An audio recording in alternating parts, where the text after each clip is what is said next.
In a youth executive Sarah Hai, we experience and we do the share sanaเขาบอกว่าอาจารย์มีใช้นะอร์ดับของใจค่ะสิ่งที่อาจารย์มีอดสาวามามันเดยาเรลีอดก็สาวริงกับพาก็ละก็จอดละก็จุงกับสัมพังอ่ะก็ละอีละตำก็คุยก็ละเทก็คุยก็จีฮีละสัมพังอ่ะอีน่าอาจจะฮีpoints ก็ทุ่มไม่นั่นทุ่มนี้ share สังไงfirstly self spiritual growth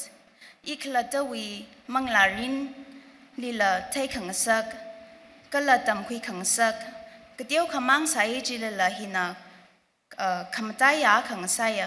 เจน่าอีทุ่มงโซนาวอาคายน่ะอาขังก็ต้มขังรกขังกามีขังรก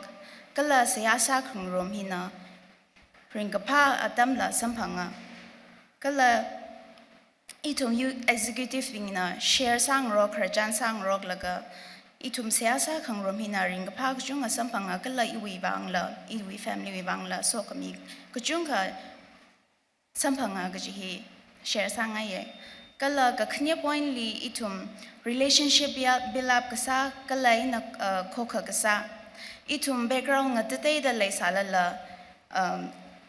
อีทุ่มอาคายน่ะพับตั้งรกแล้วก็จะจ้าวิตาเลนก็เตยๆก็สิ่งจริงอารมณ์แล้วก็อีทุ่มนั้นนิ่งสังลากไอ้นักละตะเวอดก็ซาถาดงะจังก็จะไม่เลยลักละถ้าน่ะริงพลากไอ้น่ะถ้าดาขายน่ะอาคังก็ต้องรกแล้วก็ถ้าดadjust สามิงรกแล้วก็อดซาไว้ก็ละอีทุ่มน่ะอปองก็เตยๆอดซาขว่าอีทุ่มวีfellowship ระโนก็ละอีทุ่มวีouting outreach ขว่าระโนก็ละresource วี fundraise ก็สาระโนอีทุ่มฮีอปองก็เตยๆเลยอดสร้างรวมแล้วก็เสียสร้างรวมแล้วก็จะจ้าวีอุ้งชุงขว่าอีทุ่มน่ะยารีวีอดก็สาดำลีถ้าได้เอเจสร้างรกแล้วก็อาใครนักข้างคุยรกแล้วอดสร้างครมฮีริงกับพาก็จุงกับสัมพังไงก็ละอีทุ่มน่ะก็จอดยากับสัมพังสาละเลยอีทุ่มน่ะอีทุ่มก็ต้องงรมแล้วก็ unity เลยให้ดังเวงโค้งไงน่ะโคก็คือสาหิเลยเขาก็ได้อีทุ่ม members ใครขนาดก็ต้องเทล่ากันนะก็ต้องมีแล้วก็อีทุ่มน่ะมาสักเที่ยดำลีละทุ่มน่ะก็จอมีแล้วก็ถ้าได้program ก็ละอดก็สาเหตุถ้าได้ successful ก็สาสัมพังเอกจีฮีหางไงก็ละหางขังไงอาขนาดว่าอีทุ่มยาเรลีอดรำขังอัดสุดทารันอีทุ่มมีกจีวฮีขมตายาอาขนาดนิ่งเลยให้แล้วก็พนิงแล้วก็อดก็สาเหตุนะอีทุ่มมีบางนิ่งลังเวงไม่ก็ละริงกับพาจิละสัมพังไงจิกาอีทุ่มฮีมรักลีว่าอาดัมน้ำมาสบายทุกก็ละขลัดวิ่งลังกซาเลยเขาก็ได้อาดัมมาคุยชกมีครั้งละก็จุงขเลยจิตารันอีทุ่ม youth executive ใกล้ขนาดก็ต้มเทล่าก็อินะก็ละทุ่มไม่สักเทยขเลยจีนะสามิงรกแล้วก็อีทุ่มนะมาว่าก็ชงจิลีละทุ่มนะอีทุ่มนะข้างคุยรกแล้วก็โปรแกรมนี้ถ้าได้อดก็สาเหตุบางอาบาไม่ขวายอีทุ่มสาวคุยสัมพังไงเจน่ะถ้าได้อีทุ่มอดก็สาลีละถ้าได้ยารีนะถ้าได้อีทุ่มอีจะจ้าวิคลาได้อดก็สาลีน่าวิอดก็สาลีถ้าได้จอดให้เลยระยังแต่ถ้าได้ in between นี่ถ้าได้ร่างหันขมีจิกท่าจีอีทุ่มลีถ้าได้แก่ขจอดได้สาละถ้าได้นิ่งริงกับพาจีถ้าได้ชันกุย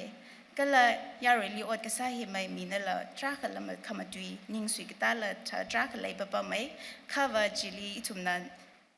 จี negative สลายน้ำมันคุยละข้าว่า positive ซาตะคุยละก็อีทุ่มนั้นมังอาลีก็ถ้าได้มาทำไม่ได้สามีไปรักละจีถ้าได้จิกท่าเว positive วินิ่งไงนักคุยละก็อีทุ่มยอดสาบักไว้ถ้าได้อีกละได้ลีละถ้าได้ชันคุยจีถ้าได้อีทุ่มนั้น positive สลายนับนิ่งก็อดสาบักไว้ใช่เจน่ะก็เลยก็ทุ่มลี challenges อีทุ่มฮี self volunteers willingnessไอ้น่ะอดก็สาวก็ได้มารักลีว่า กระโจดกระขังก็ละมักเรหินะอีถุไม่วางถ้าเด backward ก็ซาลังงบากไปค่ะอีถุมลีขังกุยกับไปสามีกับไปสามีกับไทยก็ละ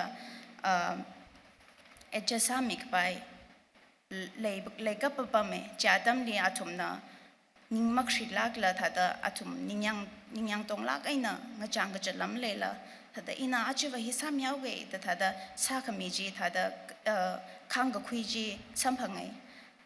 ก็ละอีถุมนะสาก็เทปาจินะถ้าเดสามีเฮาก็เดอีถุมนะ challenges อาดัมแก่ขลาสาละยูก็คุยสังกับพังไงสัมกับพังจีริงพาลักไงก็ละยาเรลีออดัมขังเธอฮีริงกับพากระจดนิงสุกตาอาดัมละเลยอะวเรลีเสียหาสาละก็เอาไว้ลูกขมชันปังชับจีน่ะอีถุมนี่ก็สุยแก่ขลาสาละยูก็คุยจีสัมพังไงเจน่ะอีถุมyouth ปิงอีทุมนะถ้าแต่อีทุมมันมีเลยละค่ะวเรวีออดรัมขังทุลีอีทุมยิงสุกตาใครไม่ทราบเซ่ค่ะว่าอีทุมน่ะ positive สาระกันนะคุยละก็มังอาลีถ้าแต่ไปคาร์หักไม่จีถ้าแต่คุยรักไว้ทราบเซ่ก็ละถ้าแต่ lastly นะyouth members ปิงอีทุมก็ต้องมาลิงไม่ได้ก็ละมาเรียกไม่ได้ก็ต้องมารอกละก็อีทุมมี community เรื่องสังขวายก็ละจุยไม่ได้ไปคาร์คุยขวายอีทุมหดนาจิงเสกจะฮีอีวิบางไงนะหังไงเนี่ยนั่นทุมนาจิงเรนนั่นนาคุบางยิงชิลาใคร